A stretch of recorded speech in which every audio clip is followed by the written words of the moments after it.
वृत्तपत्रात तुम्हा सर्वांचे स्वागत करते। नागपूरच्या हुडकेश्वर पोलीस ठाण्याच्या हद्दीत 80 वर्षीय वृद्धाच्या घरात चोरीची धक्कादायक घटना समोर आली आहे।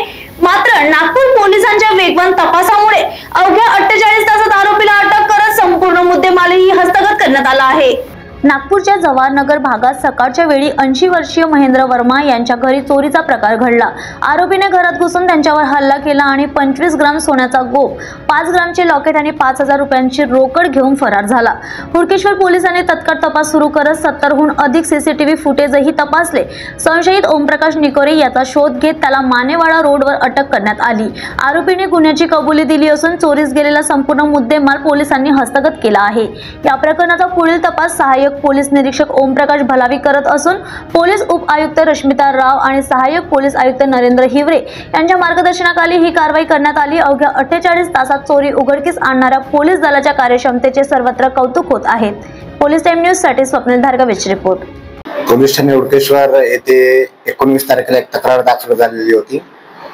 एक वयोवृद्ध इसम होता 82 वर्षाचा, जे व्हीलचेअरवर बसलेले असताना त्यांच्या हॉलमध्ये तिथे एक अनोळखी इसम आला, तोंडाले कापड बांधलेला, आणि त्यांनी त्याच्या गळ्यातलं 2.5 तोळ्याची चेन आणि त्यामध्ये एक लॉकेट असलेलं, असं 3 तोळ्याचे सोन्याचे दागिने आणि एक 5000 रुपये साईडला ठेवलेले होते टेबलवर, हे असे जबरीने चोरून नेल्याबाबतची एक घटना घडलेली होती।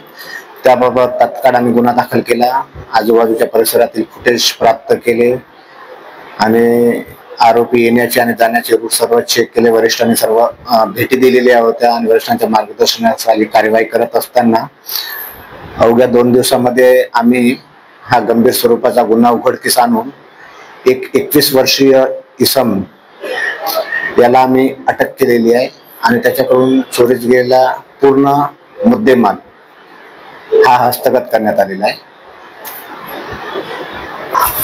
आरोपी हा सक्करदरा येथील राहणारा आहे, ओमनगर परिसरातील ओमप्रकाश निकोरे म्हणून नाव आहे त्याचं, 21 वर्षीय आहे आणि ही सदरची कारवाई पोलीस आयुक्त Shri doctor Ravindra single sir यांच्या नेतृत्वाखाली आणि आमचे पोलीस उपायुक्त रश्मिता मॅडम आणि आमचे एसीपी श्री नरेंद्र हिवरे सर यांच्या मार्गदर्शनाखाली आमच्या डीबी पथकाचे एपीआय भलावी आणि त्यांच्या टीमने हे गुन्हा उघडकीस आणलेला आहे। सदर आरोपीवर कुठलेही पूर्वीचे गुन्हे नोंद नाही आहे।